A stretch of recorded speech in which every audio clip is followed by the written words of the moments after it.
Alors, est-ce que vous avez lu les feuilles que je vous ai envoyées par mail? Hein? Donc ça c'est bien. C'est une bonne introduction au sujet, puisque ce sont deux autorités, dont l'une est vraiment importante, le révérend père Ventura.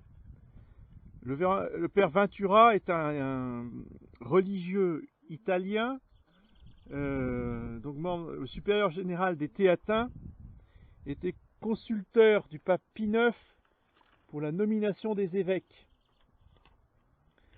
Donc vous voyez que c'était pas n'importe qui, c'est quelqu'un qui avait forcément du discernement pour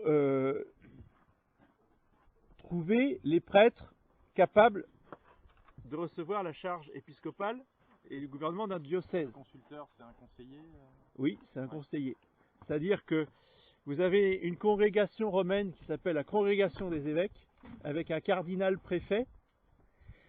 Ce cardinal préfet a un conseil. Donc c'est un conseil restreint d'un certain nombre d'ecclésiastiques qu'il réunit régulièrement. Ces prêtres-là, si vous voulez, étudient un certain nombre de dossiers et après ils se réunissent pour discuter qui va être nommé évêque ou pas dans l'année. D'accord ? Donc le père Ventura faisait partie donc de cette congrégation des évêques. Sans compter qu'en plus il était supérieur général d'une congrégation religieuse. Pourquoi j'insiste sur cet aspect des choses? Parce que ce n'est pas, si vous voulez, un prêtre lambda, sans qualification, sans science, sans études, sans prudence. Vous voyez, des gens qui ont eu des responsabilités reconnues et donc dont la vie et le jugement est éclairé et dont on doit tenir compte. Et ne pas dire « Ah, l'Église ne s'est jamais prononcée là-dessus ». D'accord, il n'y a peut-être pas effectivement eu de document solennel du magistère, mais le magistère n'a pas abordé tous les problèmes existants dans les détails. Le magistère s'est contenté de parler des principes généraux.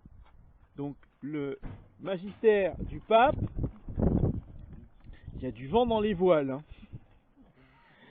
Le magistère du pape a condamné la divination en général, la superstition en général, tout ce qui est la consultation des esprits, tout ce que nous avons vu hier. Bon. Maintenant, les applications particulières dans lesquelles les investigations n'avaient pas été poussées assez loin, elle a été prudente. Elle a laissé les choses, si vous voulez s'approfondir, du moment qu'elle avait condamné le principe général, après, elle n'est pas obligée tout de suite de parler des cas particuliers. Mais justement, c'est le rôle des scientifiques et des gens compétents d'étudier les choses dans le particulier. Et ces gens-là l'ont fait, ils ont écrit, ils ont expérimenté, et ils ont écrit leurs expériences. Donc il faut en tenir compte. Vous voyez, on ne peut pas rejeter ça d'un revers de main, méprisant, en disant mais de toute façon, tout ça c'est des opinions particulières. C'est pas n'importe quel jugement, c'est des avis graves sur des faits graves,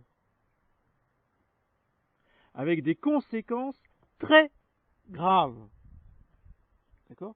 Donc je rappelle, pour ceux qui n'étaient pas là, ce que j'ai dit hier, si on vous détourne de ces pratiques occultes,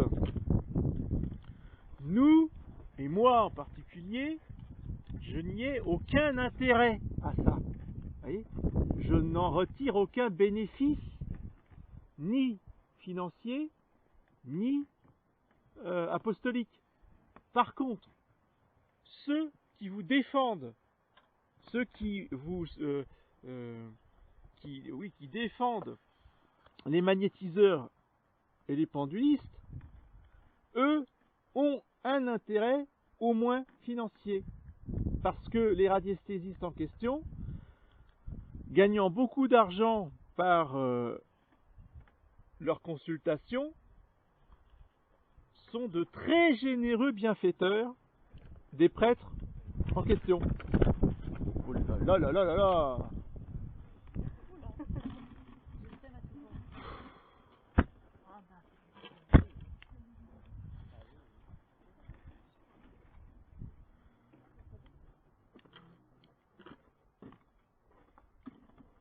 Donc sachez discerner l'intérêt que les gens ont derrière le discours qu'ils vous tiennent. Voyez? Et c'est vrai pour beaucoup de choses, ça. Sous des apparences de discussion doctrinale, très souvent, il y a des intérêts affectifs ou financiers qui n'ont rien à voir avec la doctrine. C'est vrai dans beaucoup de domaines.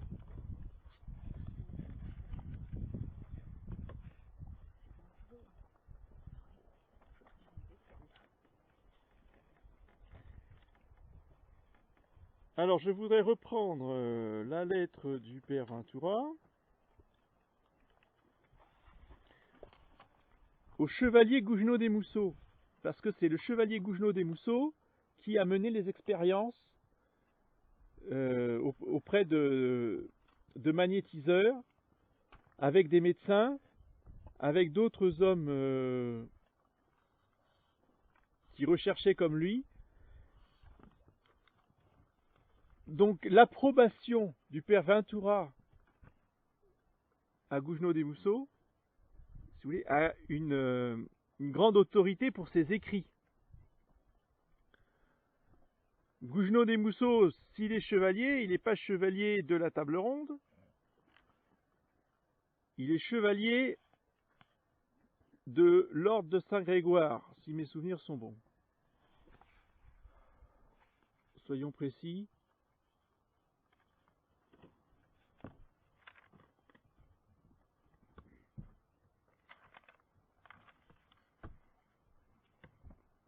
Non, il était chevalier à la chambre du roi Charles X.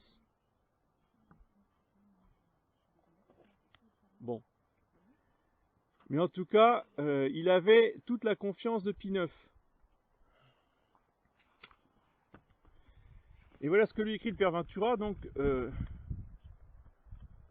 magie, mesmérisme, magnétisme, somnambulisme, spiritisme, hypnotisme ne sont que satanisme. Il parle au XIXe siècle. Alors aujourd'hui, l'hypnotisme, ça s'appelle la sophrologie. Vous dites quelque chose? Non? Vous avez entendu parler? La sophrologie. Dans tous les cabinets de kiné ou de médecins homéopathes, vous avez des sessions de sophrologie. C'est de l'auto-hypnotisme, exactement. Vous avez aussi de l'hypnotisme qui prend d'autres noms, mais avec d'autres formes et d'autres méthodes plus douces, etc. Mais tout ça, ça reste de l'hypnotisme. Mettre cette vérité en lumière, c'est démasquer l'ennemi, c'est montrer l'immense danger de certaines pratiques réputées innocentes. Alors, ce qu'on veut vous faire croire, c'est que c'est innocent. Mais non, c'est purement naturel. Tu parles. C'est bien mérité de l'humanité et de la religion. Je ne saurais donc trop vous féliciter de vous être consacré à cette noble tâche. Dans un temps d'ignorance et de négation universelle, il y a du courage dans une telle entreprise. Oui, il y a du courage parce que déjà du temps de Gougenot des Mousseaux, eh bien, les adeptes du magnétisme et de l'hypnotisme étaient très virulents et même agressifs. Et ils le sont toujours. Votre vaste savoir, votre immense érudition mettent en évidence l'incontestable réalité des faits. Parce que ce que va décrire Gougenot des Mousseaux, c'est pas des ragots, c'est pas des on-dit, c'est pas de on m'a dit que. Gougenot des Mousseaux, Bon, à l'époque, il n'y avait pas de magnétophone, mais il prend son papier, son crayon, il prend un collègue médecin, un ami médecin, et ils vont tous les deux voir un magnétiseur de réputation internationale, un Italien qui s'appelle Regazzoni, et ils vont lui poser tout un tas de questions et lui demander de faire des expériences devant eux. Et ils vont tout noter, tout ce qui se passe, tout ce qu'ils font, tout ce qu'ils entendent.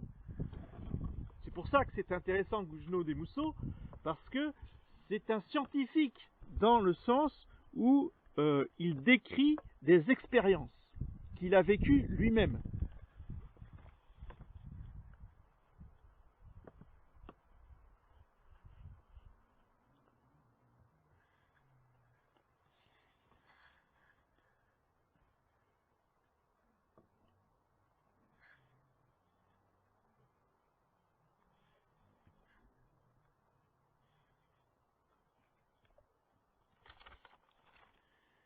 Alors la première chose à comprendre, c'est que le fluide magnétique n'a rien de moderne. Tout a déjà été pratiqué dans l'Antiquité, dans les temples de l'Antiquité. Les prêtres, que ce soit de la Grèce ou que ce soit de l'Empire romain, étaient tous des médiums. Ils utilisaient le fluide magnétique. Alors il y avait plus ou moins de manifestations magnétiques, mais il y en avait toujours. Mais le centre le plus spectaculaire de manifestations occultes, c'était le temple de Delphes, avec la Pythonis. Donc, elle s'asseyait sur un trépied. Sous le trépied, il y avait une trappe avec une fosse, et dans la fosse, il y avait un python. Et quand elle se mettait dessus, elle rentrait en transe, et elle proclamait des oracles, elle prédisait l'avenir, etc., etc. C'est quoi que vous appelez fluide magnétique? Allez, justement, tout est là. Est-ce que c'est l'âme du monde? Est-ce que c'est un courant électrique? Point d'interrogation. Ou est-ce que c'est quelque chose qu'on a naturellement, forcément chacun en soi? Est-ce que c'est quelque chose que l'on a en soi? Est-ce que c'est quelque chose qui vient de l'extérieur? Point d'interrogation.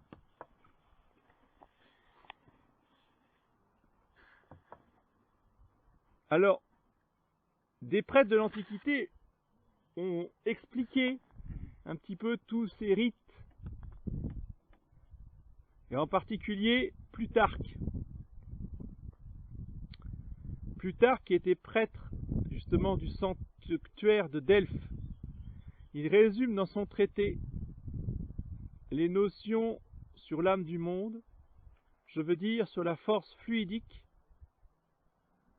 qui résidait alors au foyer des oracles. Parce que ce sont les prêtres de l'Antiquité qui disaient qu'il y avait un fluide à Delphes qui prenait possession de la prêtresse. D'accord ? C'est eux qui expliquent ça.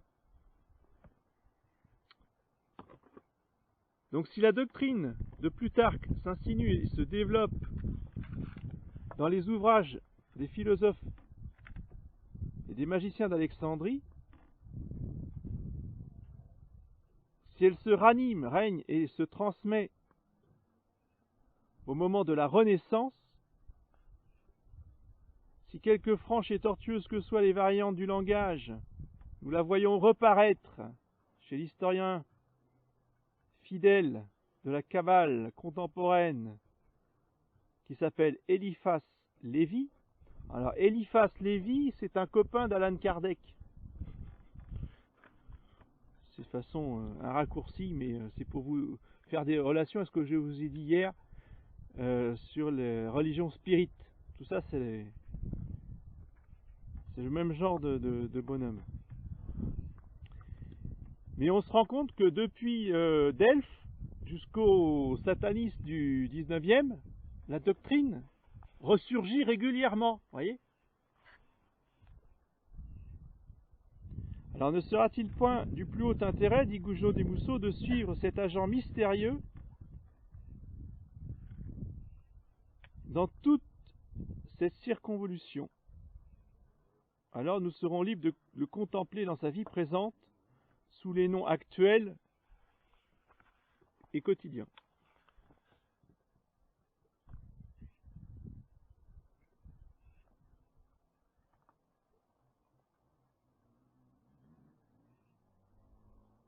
Je veux nommer aujourd'hui le fougueux italien Regazzoni, donc c'est celui dont je vous parlais, qui va aller voir avec un ami médecin. Alors Regazzoni, c'est R-E-G-A-2-Z-O-N-I,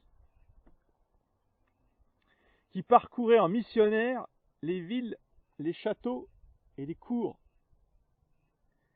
imposant les mains pour guérir, semant les prodiges à travers toute l'Europe. Je le visitais car je voulais l'entretenir et le voir à l'œuvre, comme j'en avais vu tant d'autres encore.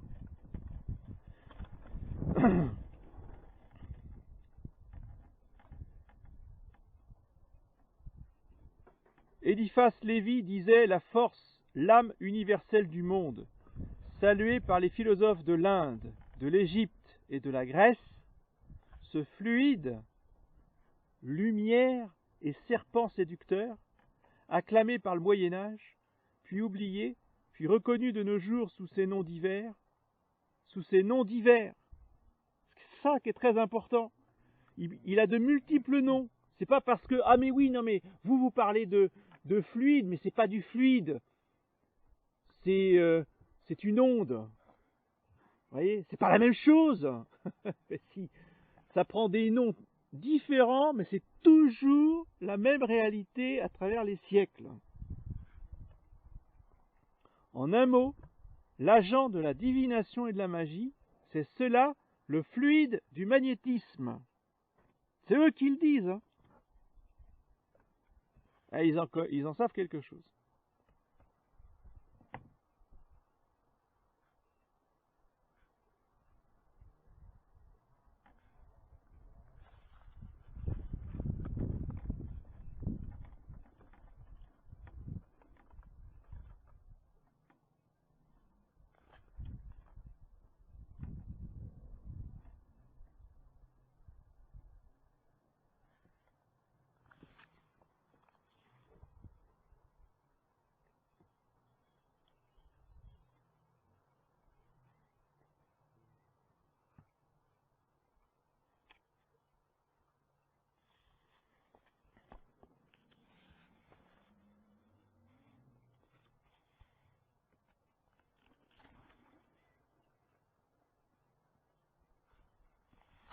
Voilà.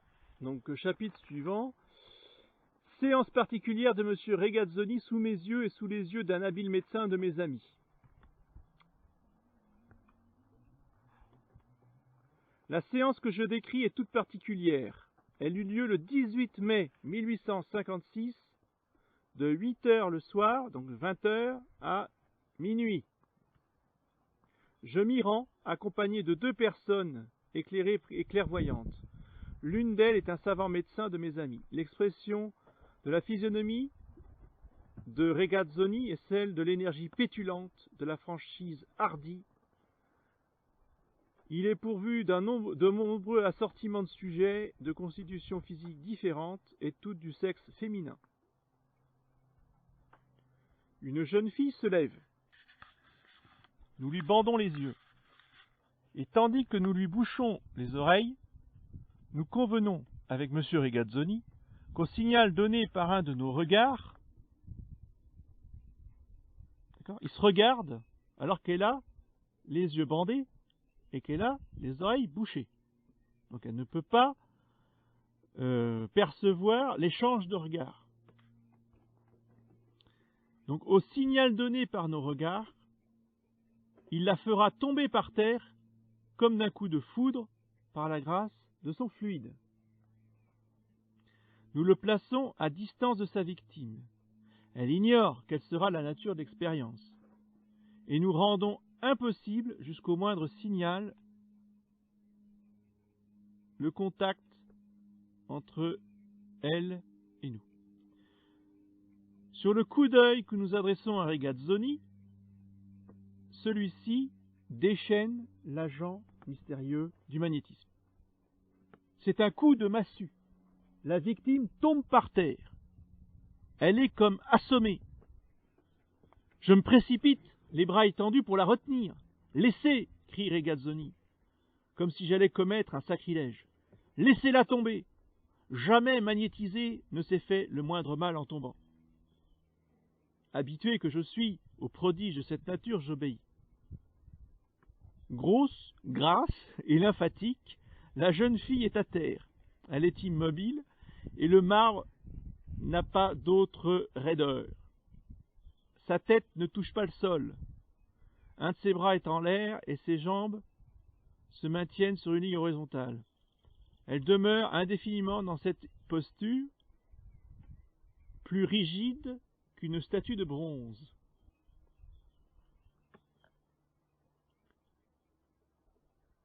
C'est à plus de 300 pas de distance que Regazzoni faisait cette expérience en Angleterre, mais l'éloignement n'en augmente point le mérite.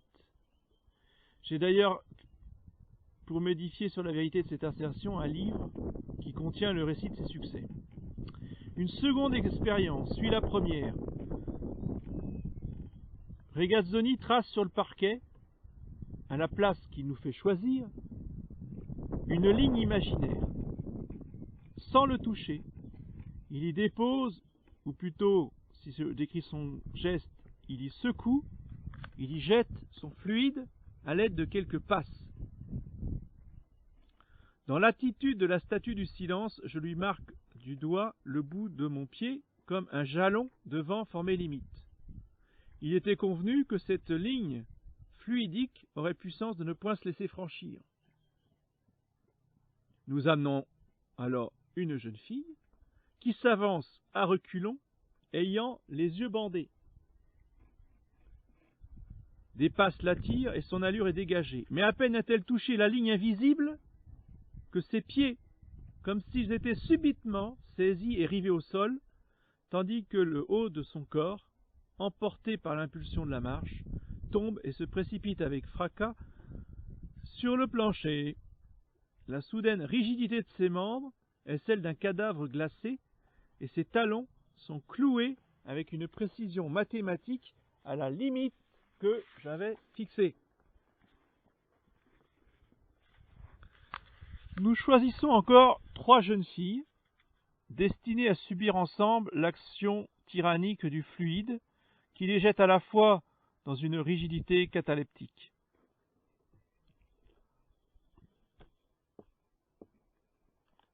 L'œil est ouvert, la prunelle qui se renverse en arrière le laisse voir immobile dans l'éclat subit des lampes.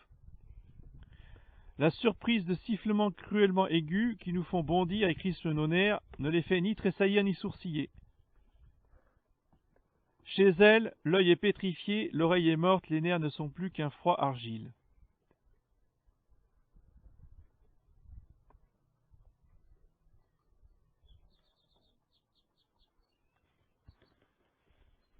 Nos somnambules, sourdes aux plus aigus sifflements, entendent les notes mélodieuses d'une musique et bondissent tout d'un coup comme par magie.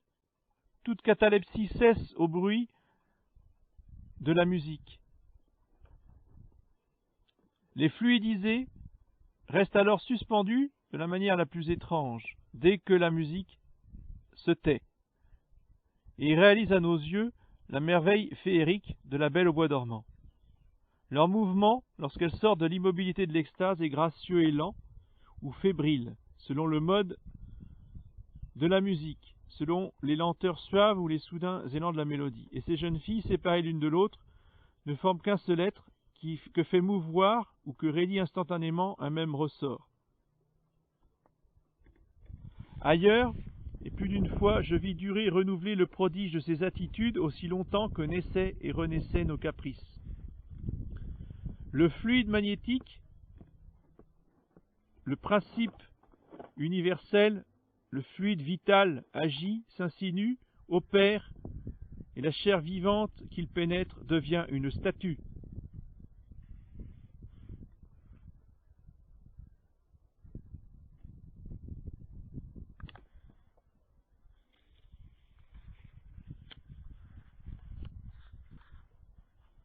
Ces ordres, ces fugitives, ces capricieuses expressions du vouloir de chacun de nous, un invisible agent les saisit dans notre âme, il les transmet,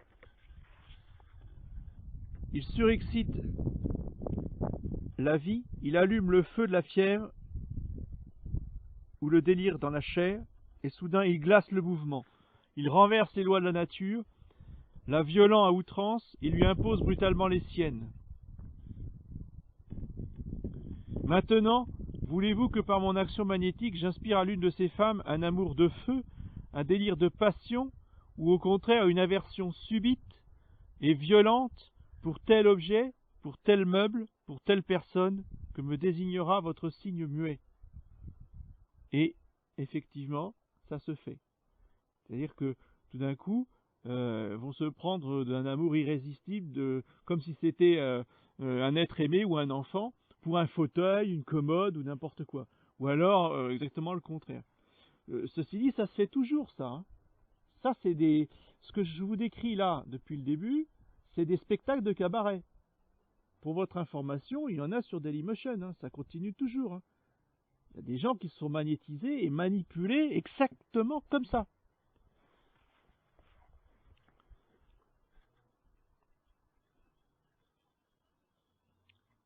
Voilà cette force universelle, dont nous ne fatiguons point de relever et de signaler les vestiges. Voilà cette âme du monde, cette lumière astrale, ah oui, parce qu'ils appellent ça aussi la lumière astrale, ce principe vital.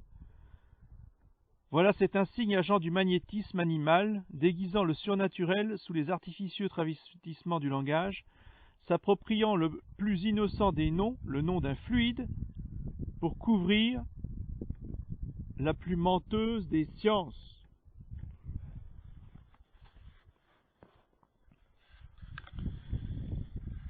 Je parle gravement à des hommes graves.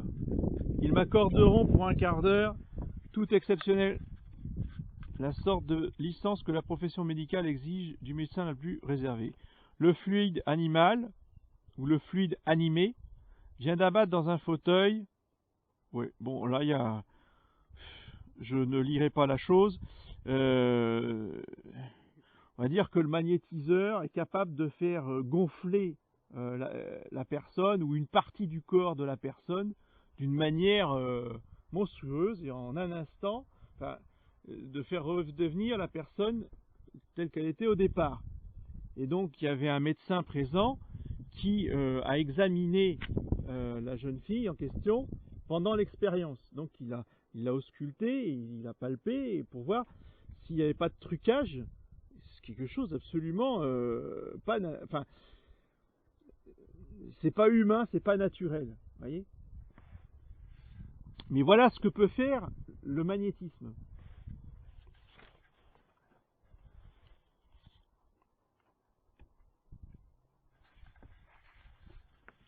Alors, à la fin de toutes ces expériences, Guggenot des Mousseaux va interviewer Regazzoni. Monsieur Regazzoni, vous auriez bien l'obligeance de me dire quel est l'agent de la science ou de l'art dont vous vous intitulez le professeur. Ah, oh, c'est très flatté. Mais oui, sans doute. Mais c'est un fluide dont la nature... Ah bon, un fluide. Cela va sans dire pour le moment. Mais cela dit trop peu, monsieur Regazzoni. Nous vous l'accordons si vous vous y tenez, mais après. Parlez sans crainte. Vous professez et nous nous étudions. Déjà, nous avons vu. Oui, parce que ces gens-là sont tellement vaniteux que si on veut savoir des choses, il faut les flatter. Là, et après, ils balancent tout. Déjà, nous avons vu. Déjà, vous nous avez fait voir nombre de choses qu'un simple fluide n'a pas assez d'esprit pour nous expliquer. Avouez donc que votre fluide n'est pas tout à fait comme les autres. Il est intelligent. Réponse. Oui, quelquefois. Extraordinaire. Il conduit visiblement, dit Gougenot, il transporte, il exécute la pensée des autres. Mais comment donc lui sert-il de véhicule? Ah, en vérité, pourquoi pas, lorsqu'il y a lieu? Eh bien, reprit Regazzoni, il nous sera possible de nous comprendre. Il y a dans toutes mes opérations difficiles une petite invocation. Tiens. Il a un nom, le fluide. Ah ouais. Ah ouais. Mais ça, on vous le dira pas. Le magnétiseur que vous allez voir, il va pas vous le dire qu'il fait des invocations. Parce que les invocations, il les fait dans sa tête.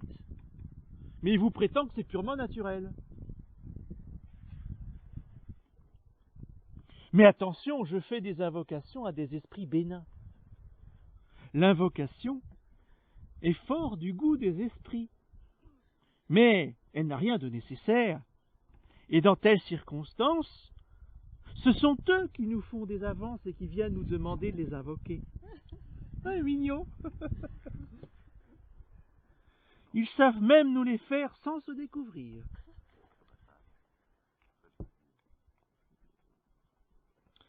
Mais monsieur Regazzoni, quelle fut votre raison de croire à leur intervention? Ma raison, dit Regazzoni, mais c'est que ce fut ce que je vis, c'est ce que j'éprouvais. La chose est du reste héréditaire chez les miens. Ouais, je vous l'avais dit hier, de père en fils, on se transmet les formules. C'est héréditaire chez les miens. Un soir, à Bergame, comme je m'apprêtais à rentrer chez moi, comme je touchais le seuil de ma porte, un inconnu se trouve tout d'un coup à mes côtés. « Que voulez-vous » Réponse. « L'empereur d'Autriche va mourir. »« Que voulez-vous dire ?»« Il va mourir dans 10 jours. » Puis il n'y eut plus rien devant moi. Mon interlocuteur s'était évanoui dans l'atmosphère. Revenu de ma surprise, je courus chez quelques intimes et je leur répétai ma leçon. L'empereur va mourir dans 10 jours. Mais de grâce, qui vous l'a dit? Un esprit. Ah bon? Ah bah vous deveniez fou alors. Ou bien vous vous moquez. Soit, attendons et prenons date. 10 jours plus tard, l'empereur était mort.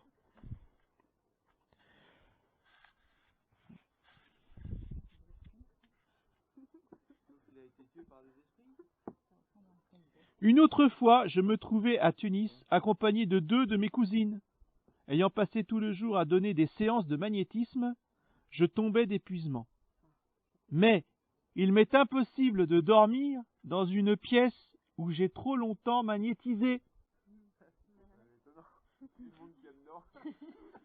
L'air s'y remplit de fluide. Et la nuit, on y voit voltiger partout des chenilles de feu. Parce que c'est une forme du fluide.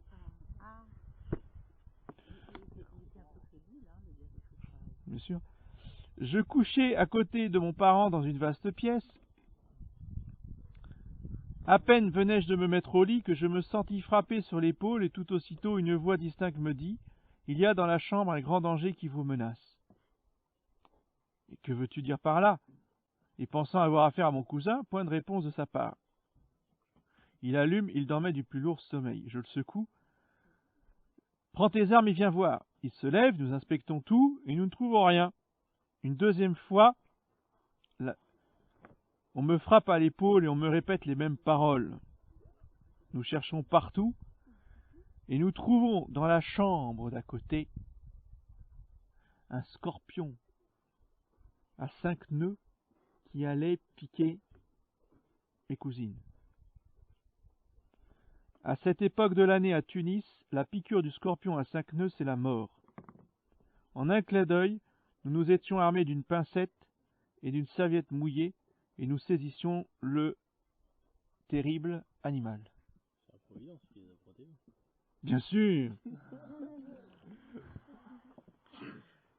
Après tout, nous dit un autre jour M. Regazzoni, le magnétisme aidant, je puis faire voir à certaines personnes des esprits, je puis même les mettre en rapport avec les esprits. grâce au magnétisme.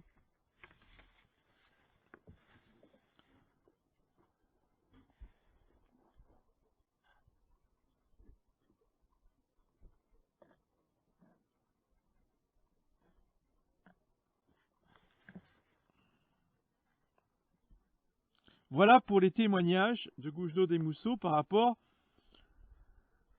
à la pratique d'un magnétiseur reconnu au niveau international. Hein. Donc c'est quelqu'un qui faisait des galas, des tournées dans l'Europe entière. Hein. C'est pas quelqu'un d'obscur et d'inconnu.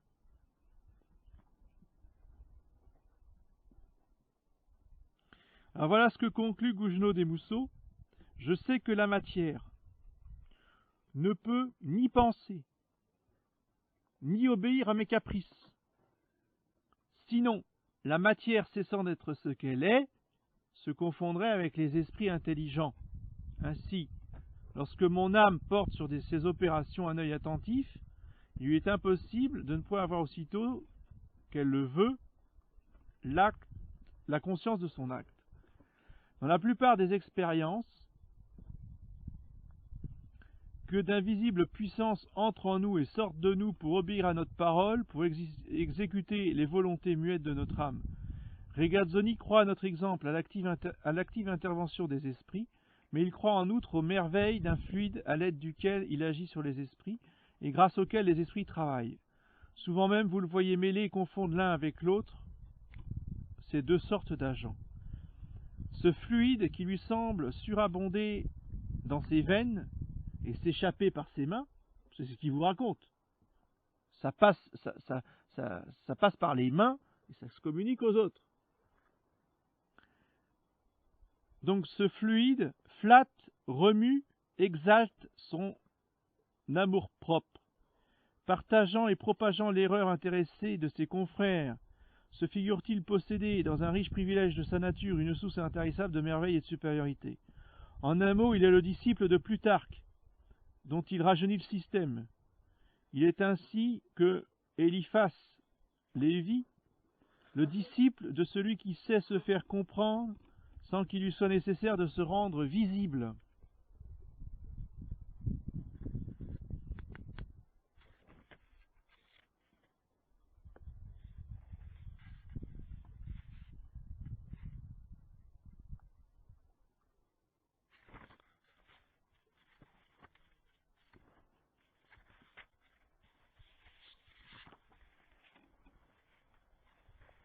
Donc je pense avoir été suffisamment précis sur la nature de ce magnétisme.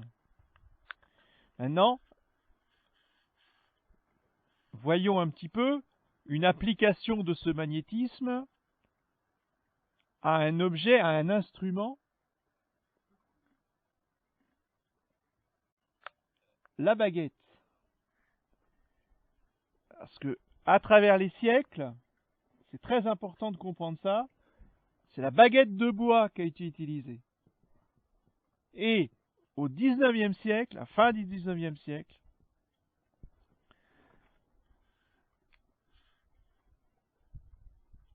on a utilisé le pendule. Alors, dans quelle mesure est-ce lié aux recherches des égyptologues, ceux qui ont visité les pyramides?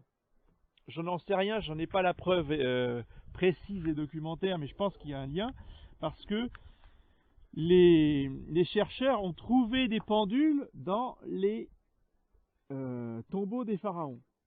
Près des sarcophages, il y avait des pendules. Hein? De quelle date? De plusieurs milliers d'années avant Jésus-Christ. Donc c'était des instruments déjà utilisés dans l'Antiquité qu'on a redécouverts. Et d'ailleurs, j'avais une petite digression, mais je me demandais, qu'est-ce que vous pensez du fait qu'ils soient morts, ceux qui sont rentrés dans le tombeau tout en Cameroun? Ils sont tous morts les uns après les autres? Oui, alors ça on explique ça, non, par des virus, vous voyez, ou des bactéries, des microbes qui n'avaient plus lieu à notre époque, qui n'avaient plus cours, et donc les organismes des chercheurs n'étaient pas Ils protégeaient, immunisaient contre ces microbes-là, donc ils en sont morts. Et vous croyez que c'est une explication naturelle? Parce que je serais pas surpris qu'il y ait eu des sorts de jetés pour ceux qui franchiraient la porte les premiers. Des trucs comme Oui, et il y a certainement aussi ça, il y a les deux. Il y a les deux. Parce que les pyramides sont effectivement des lieux totalement infestés par la... Mais bon, là, si on commence à partir sur les pyramides, il y aurait beaucoup de choses à dire. Mais c'est un sujet passionnant, hein, parce que on est au cœur du sujet, justement. Ça veut dire qu'on peut pas les visiter, les pyramides. Ah non, non, non, non. Ah oui, là, pour clore le sujet, jamais les pieds dans les pyramides. Et en règle générale, pas les pieds sur le continent africain.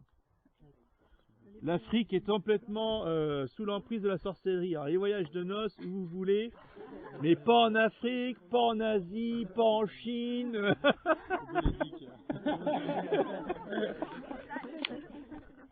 je pense qu'on lit tous les sens. Voilà.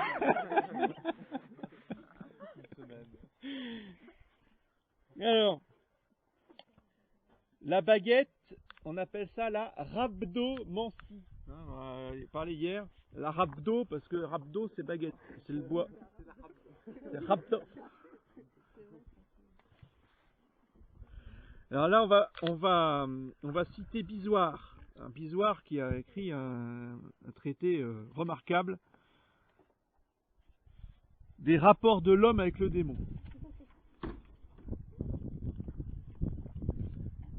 On est dans l'ambiance avec ce nom, c'est parti.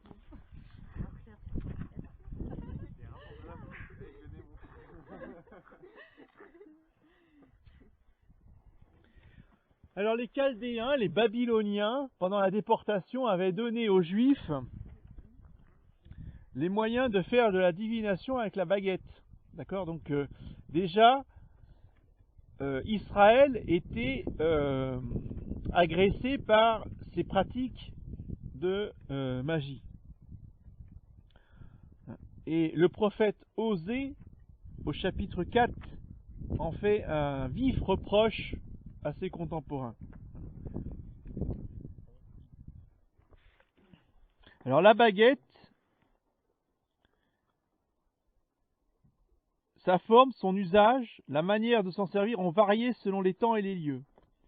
Ici c'est une baguette, là c'est une flèche, ailleurs c'est un bâton. Les uns choisissent le coudrier, cueilli sous l'influence de tel astre.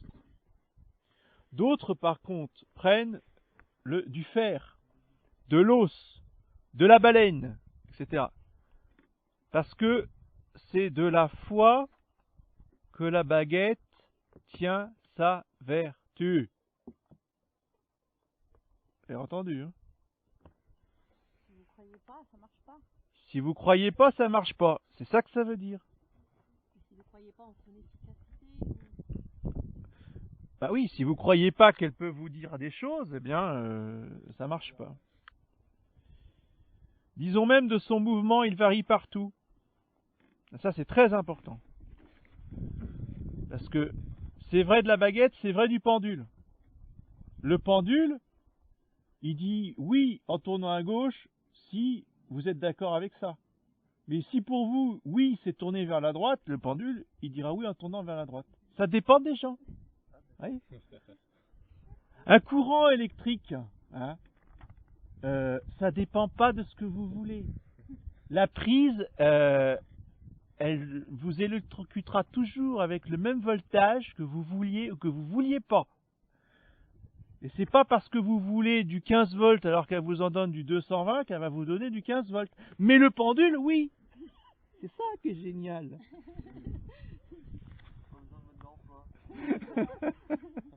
C'est ça qui est génial. Et la baguette, elle se replie en rond, si vous lui demandez de se replier en rond. Mais si vous lui demandez de tourner, eh bien, elle va tourner. Si vous lui demandez d'aller vers la gauche, la baguette ira vers la gauche.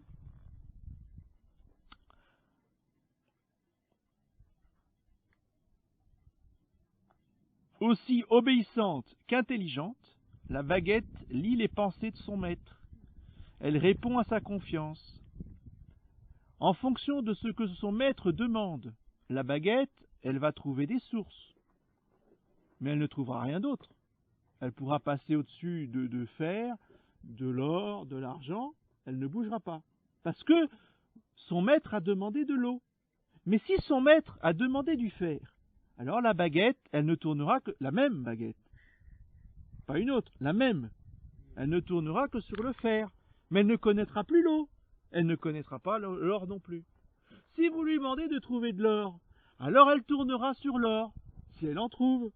Mais si vous repassez sur le ruisseau, elle ne tournera plus parce que vous ne lui avez pas demandé de tourner sur l'eau. Vous comprenez? C'est une baguette intelligente et soumise. Et c'est quoi une baguette, monsieur Abbé? Enfin, c'est n'importe quelle grosse distance.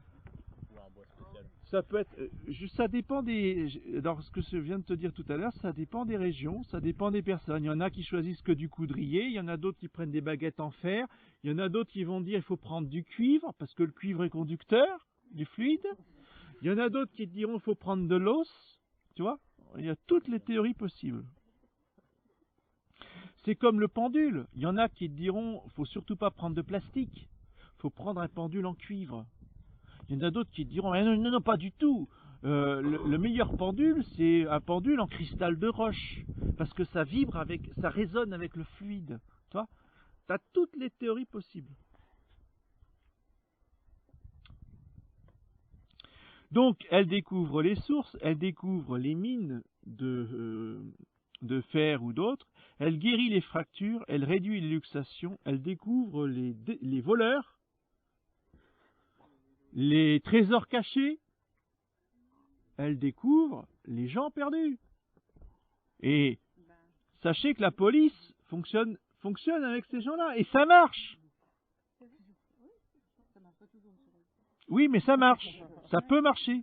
Mais vous, c'est je veux dire, c'est une famille catholique. Mais dans les familles où il n'y a pas de protection divine, ça marche très bien.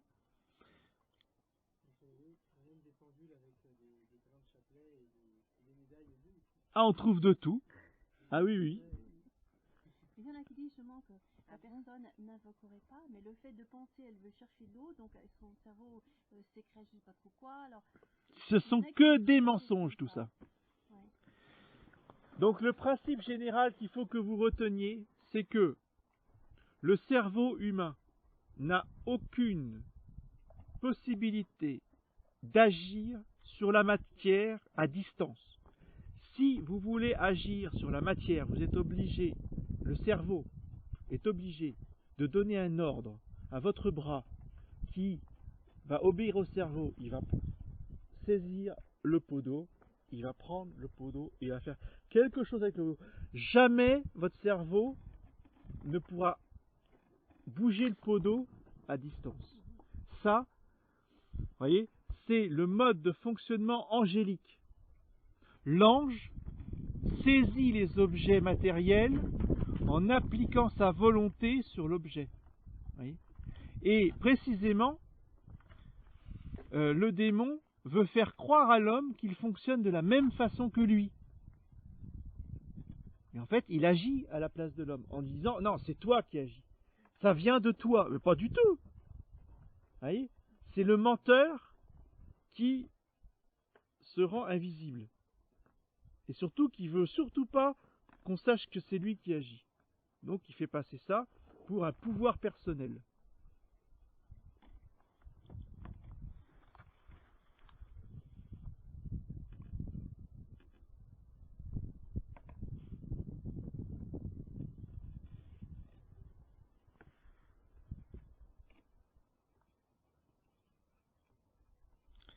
Ce don naturel selon les uns, ce don divin selon les autres, des milliers d'individus l'avaient eu pendant plusieurs siècles sans s'en douter.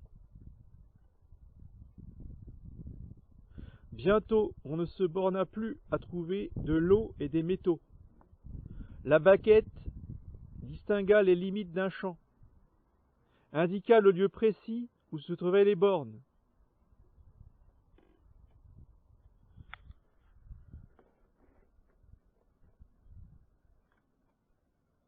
La baguette distinguait les vraies reliques des fausses reliques.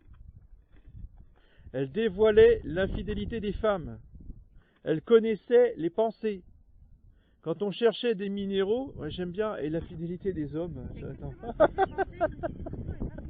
C'est incroyable ça. Ah non mais bon bref. La baguette connaissait les pensées.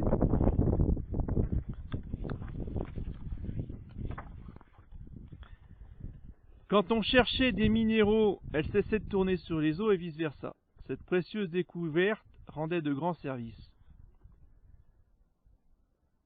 L'Église, enfin, défendit dans le synode de Grenoble, le 12 avril 1690, de se servir de cette baguette sous peine d'excommunication, établissant qu'il est diabolique par des arguments qu'on exposera ailleurs.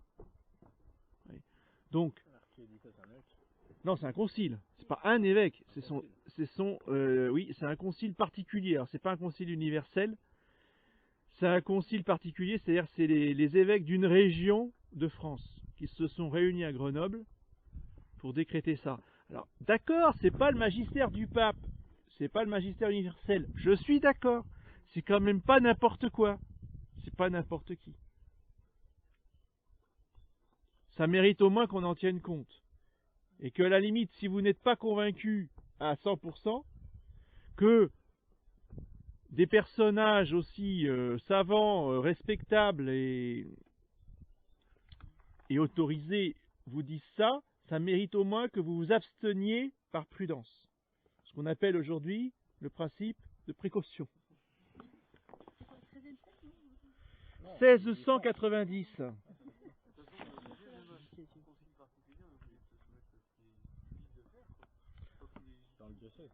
Oui, mais pour les gens de Grenoble à l'époque, oui.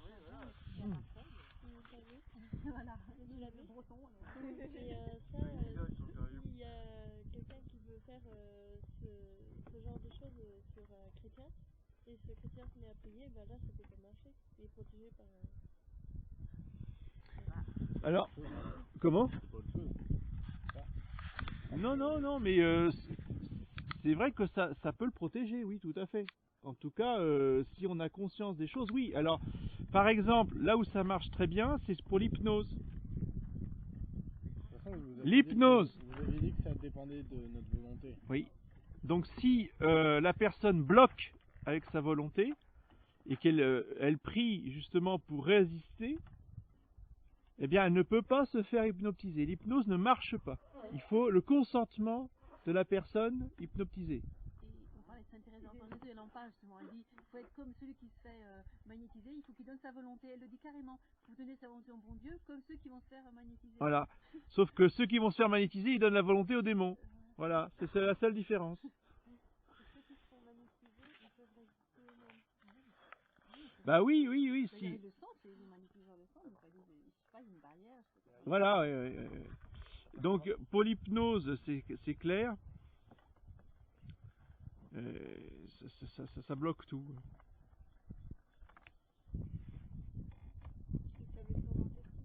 Et les tables tournantes aussi, exactement. La présence d'une médaille miraculeuse, d'un chapelet, de l'eau bénite, des choses comme ça, ils sont incapables de faire tourner la table. Ils vous disent, il y a quelqu'un qui a des ondes négatives là, et il doit partir. Non mais c'est vrai, hein. On part et on laisse le chapelet. C'est ça, ouais.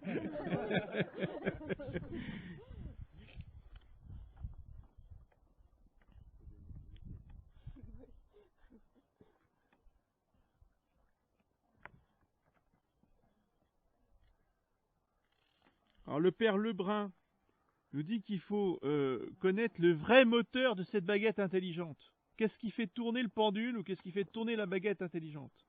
Si c'est intelligent, c'est forcément un esprit intelligent. Donc au bout de la baguette ou au bout du pendule, vous avez une intelligence. C'est normal puisque c'est une réponse intelligente, parce que c'est une attitude intelligente. Il n'y a qu'un être intelligent qui peut avoir une attitude intelligente. C'est pas un bout de bois, c'est pas un bout de cuivre.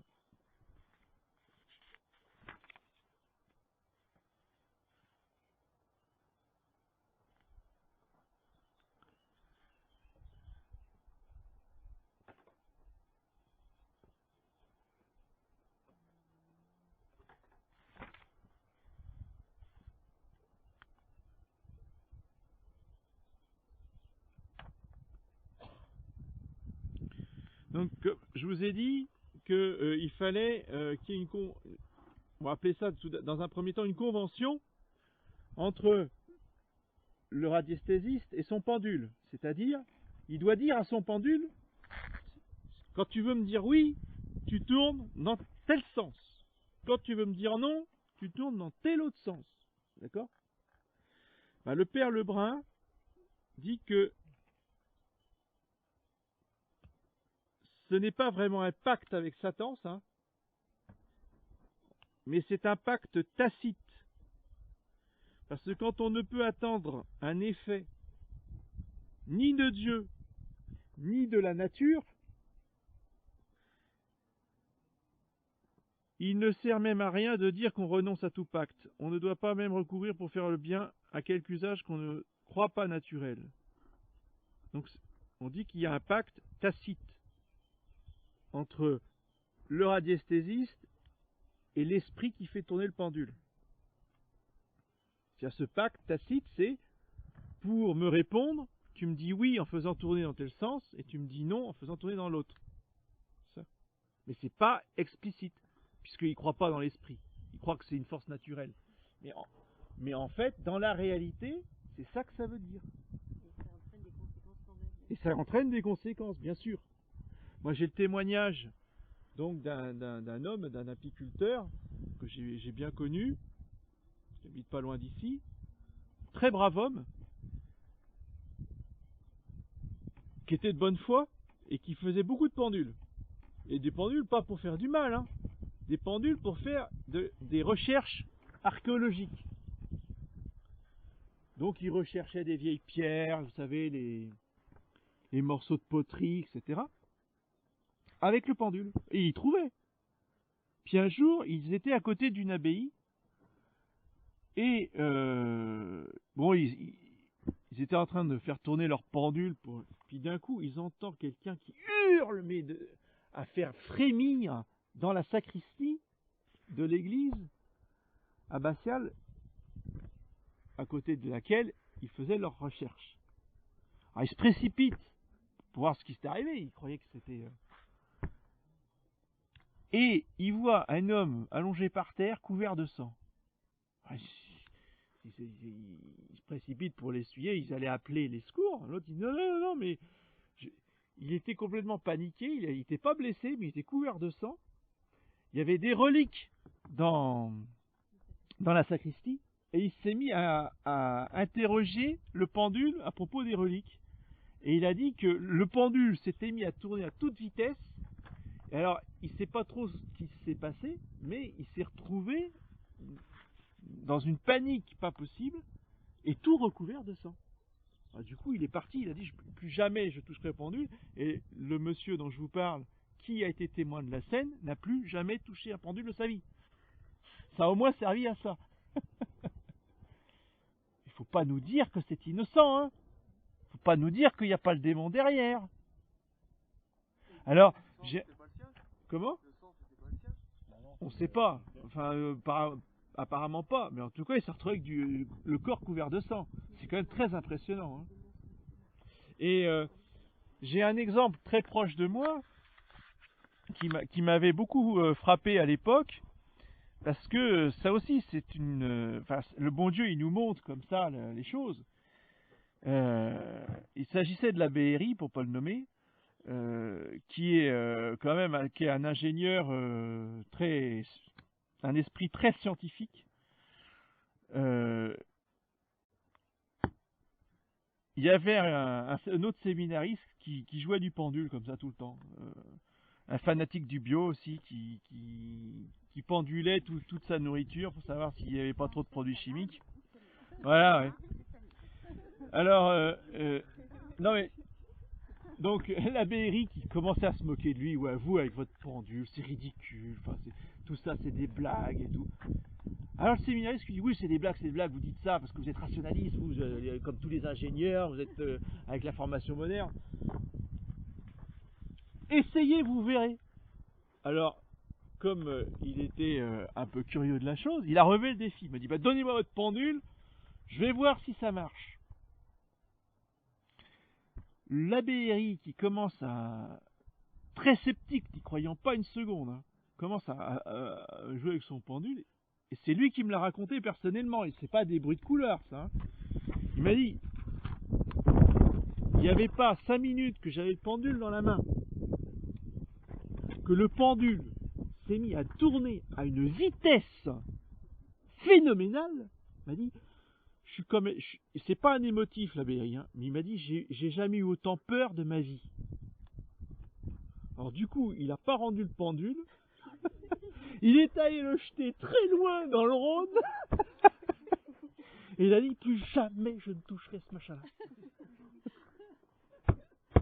Mais lui, dans les mains d'un prêtre, vous dites qu'il faut que la personne y croit pour que ça marche. Oui, parce que quand on veut faire des choses avec, mais là, si vous voulez, là, le bon Dieu, justement, a permis ça pour lui montrer, justement. C'était exceptionnel. C'était pas pour trafiquer avec.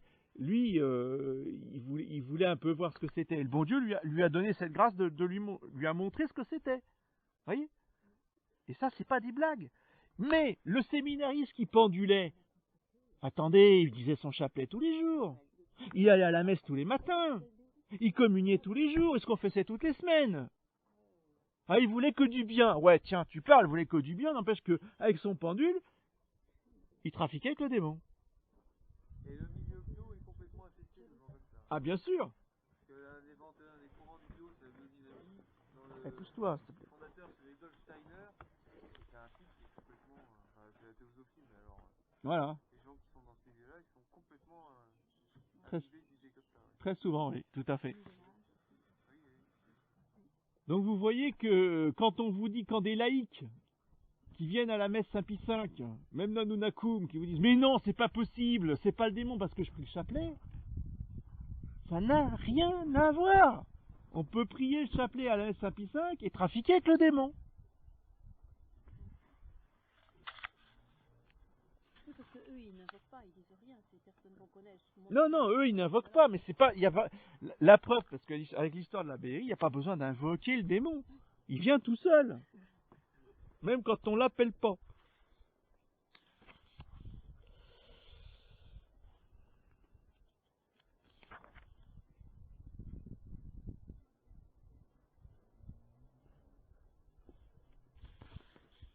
Pourquoi il est allé jeter dans le Rhône? Il voulait pas aller lui dire faut faire exorciser votre truc et puis faire un truc. Non, il voulait pas qu'il continue avec ce machin-là, mais il lui a dit après. Ah bon. Il n'y avait pas un professeur avec lui, il n'y avait personne pour vous dire que c'était pas bien le pendule, non? Ah non, non, non, personne. Et le directeur savait très bien ce qu'il faisait. Hein. Ah oui? Ouais, c'était l'abbé Laurence, et l'abbé Laurence, il laissait tout faire. Hein. Ah ouais. Il croyait pas Pour eux, c'est naturel. C'est pas dangereux. Il n'y a pas de problème. Et puis on dit aussi, à partir du moment où on passe pas dans les excès, bon... Voilà, il faisait pas d'excès. Tant qu'on sollicite pas trop le démon, ou un petit peu, ça va. Puis on dit aussi, mettons, qu'il y a des machines qui font la même chose. Qu'est-ce qu'il faut penser de ça? Des médecins qui... Bon, vous savez, le pendule, bon, ce médicament est pour vous, ceci n'est pas pour vous. Et il y a des machines qui font ça, quoi.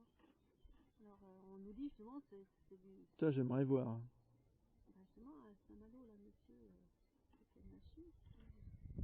Ah non, ça n'a rien à voir, là, faut pas tout confondre.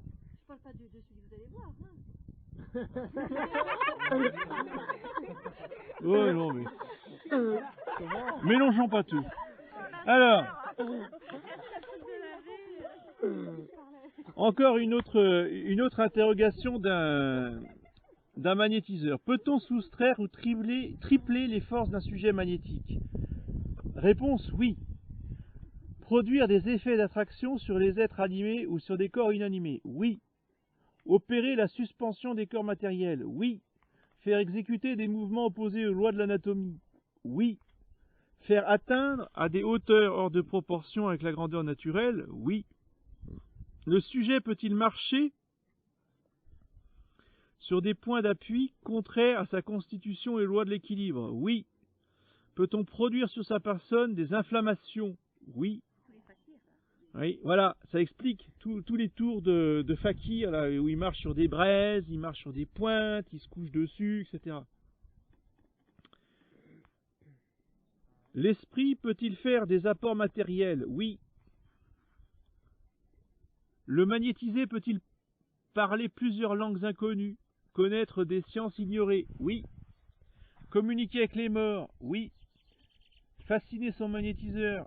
Se rendre invisible à volonté? Oui. Peut-on obséder quelqu'un par des sons qu'on fait entendre à distance, causer des apparitions, opérer des attractions à distance, contraindre quelqu'un d'agir contre son gré? Oui. Ah bah c'est bien, faisons-nous magnétiser et convertissons nos seuls.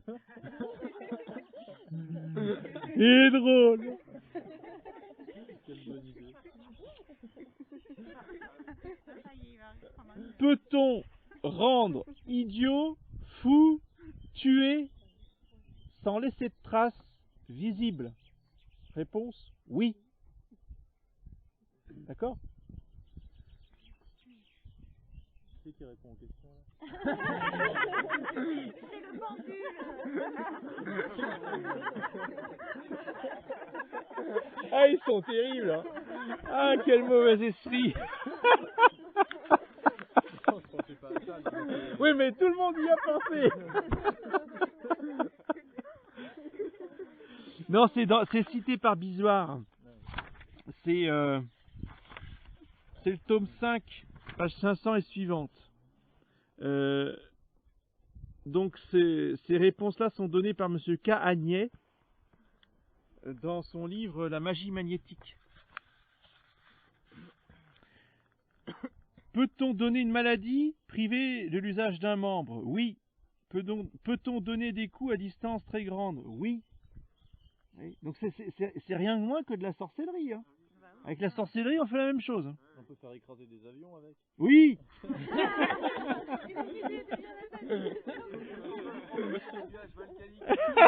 Oui. Oui. Peut-on faire égarer quelqu'un dans sa route, lui faire sauter des fossés, lui créer des buts, lui faire apparaître des voleurs, lui faire apparaître des animaux féroces? Oui. Mais ça fait que le gars, il a des hallucinations. Oui.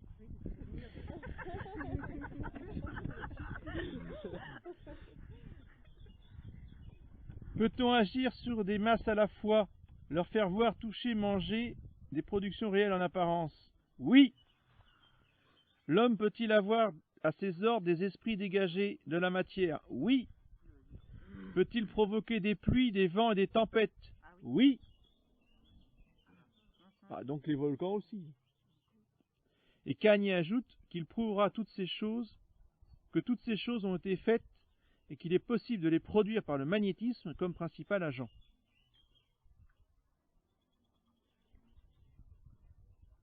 Ils disent que ça c'est naturel. Oui.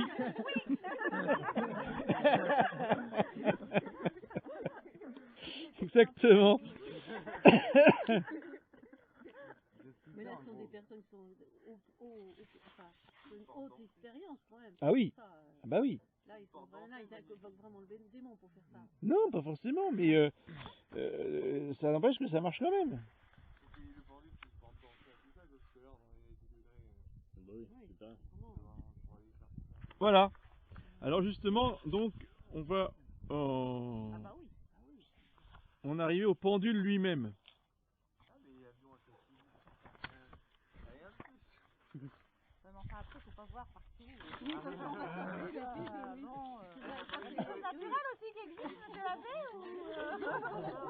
ou... Non, mais quand vous avez des choses absolument incroyables que quasiment la totalité du gouvernement se retrouve dans un avion, Dans un avion. là, vous pouvez vous dire, il y a quelque chose de pas naturel. Pour célébrer un massacre de toutes les élites de la nation. Ouais, non, mais Non, mais attendez, et ils y repassent tous, non, c'est un peu fort. faut pas nous prendre pour des idiots non plus. On voit aussi quand des personnes ont prié Jean-Paul II des saints pour la guérison d'une personne, ils ont été exorcistes, ça se trouve, c'est un peu ça.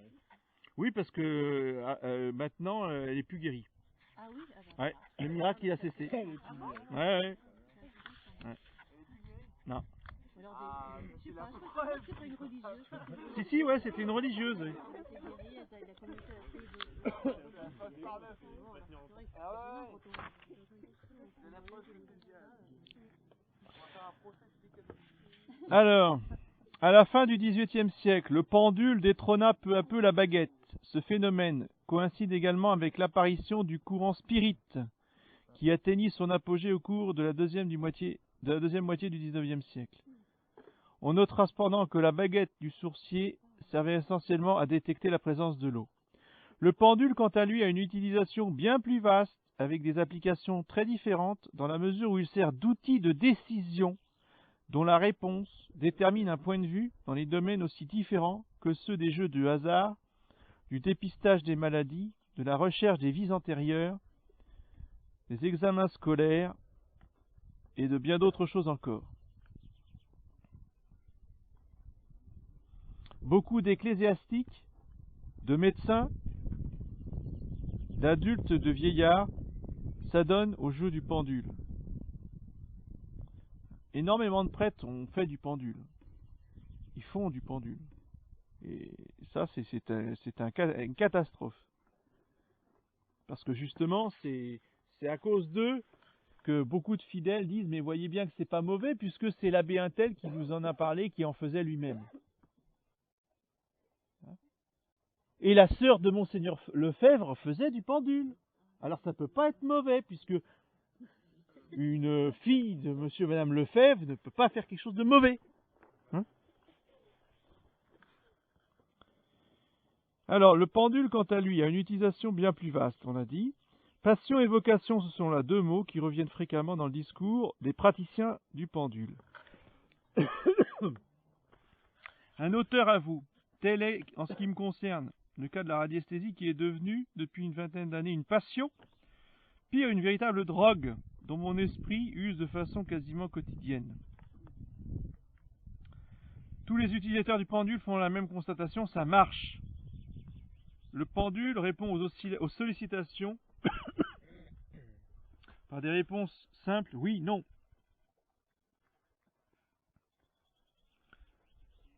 Ajoutons que les férus du pendule sont formels. Point n'est besoin de posséder un don quelconque pour s'investir dans cette pratique. Tout le monde peut le faire. Certes, certaines personnes manifestent plus d'aptitudes que d'autres. Les spécialistes considèrent qu'il est possible de récupérer cette faculté perdue par l'entremise du pendule, grâce à un entraînement fréquent et régulier. C'est comme le sport, c'est une question d'entraînement. Non seulement le pendule donne de véritables résultats, mais encore une satisfaction totale à ses utilisateurs. Il gagne la faveur des personnes enthousiastes. Quelques auteurs voient dans son apprentissage et sa maîtrise l'outil de référence permettant à l'individu de se réaliser par un contact avec la force cosmique. C'est encore un autre nom sous lequel se cache le fluide, c'est lumière astrale, force cosmique. La radiesthésie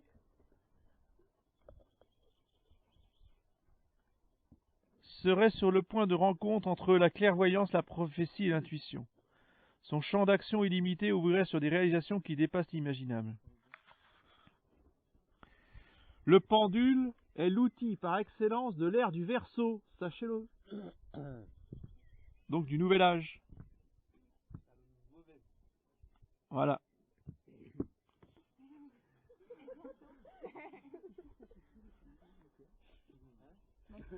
On va pas vous donner les adresses, ma sœur. C'est ça. Pourquoi vous voulez en acheter un? Non mais dites-nous tout là. Mais peu importe, ça n'a aucun intérêt. Le pendule indiquera donc la réponse en qualité de vecteur placé quelques centimètres au-dessus d'un objet. Lorsqu'on s'intéresse à la radiesthésie, on constate que tout est expliqué à partir d'un point de vue centré sur l'homme.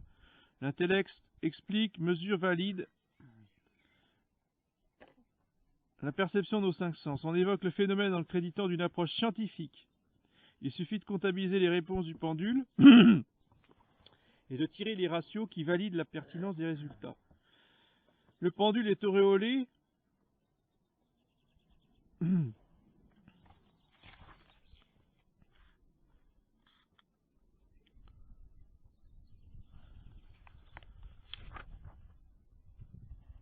dans son aide s'avère précieuse dans tout un tas de domaines. On peut tout demander au pendule.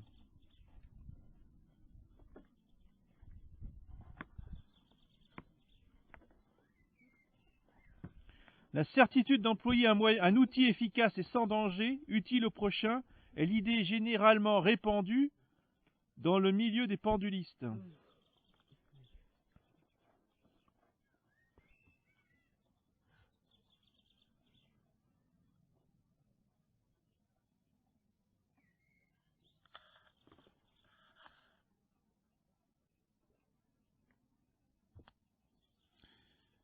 Le fait que ça soit une drogue qui dépersonnalise celui qui l'utilise.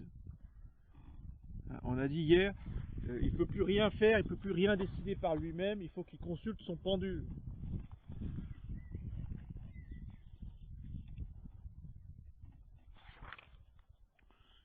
C'est une dépendance vraiment nocive.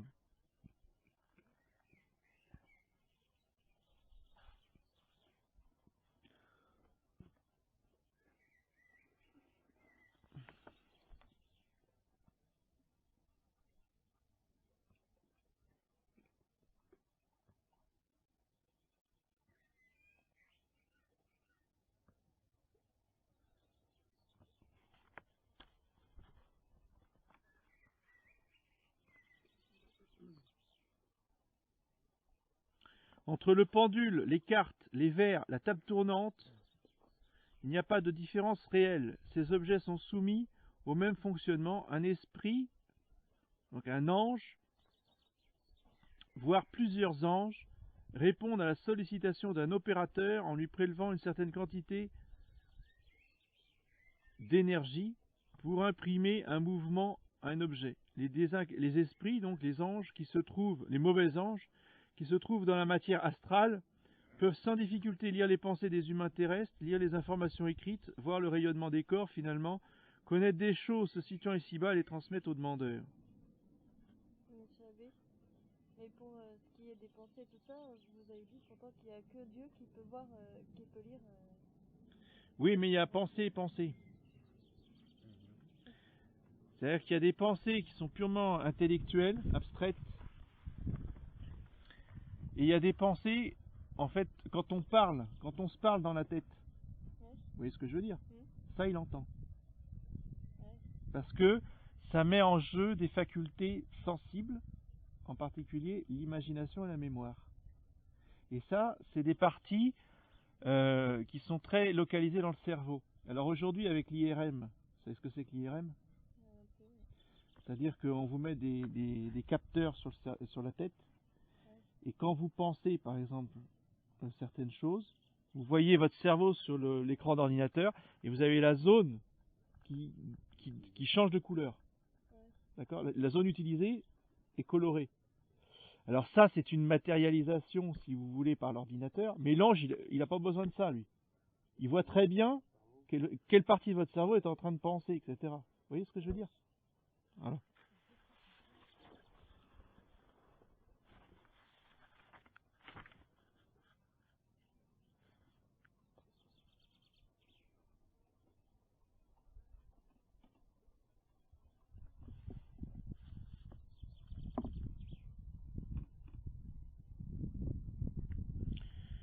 Alors, tout discours sur les bienfaits du pendule repose sur des bases fausses. Les résultats obtenus avec le pendule et rendus possibles parce que nous sommes dans la matière flattent l'orgueil du penduliste qui s'expose à des conséquences tragiques dans l'ignorance du véritable enjeu, c'est-à-dire le sort de l'esprit assujetti au démon. L'intelligence supérieure imaginée par les opérateurs du pendule n'est rien d'autre qu'une manifestation de nature spirite.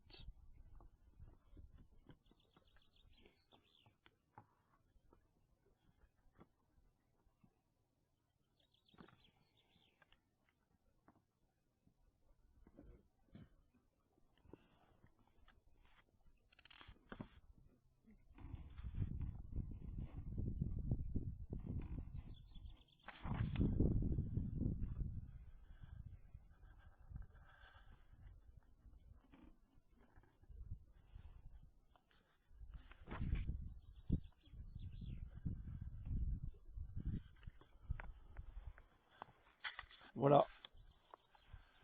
Rapidement, très rapidement, trop rapidement, le survol de... oui, attendez, je vérifie si j'ai pas oublié quelque chose avant de répondre à vos questions.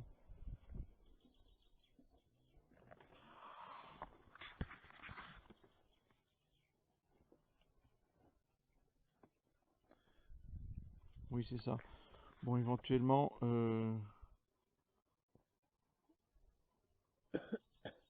il y aurait des petits détails supplémentaires, mais on a dit l'essentiel, hein.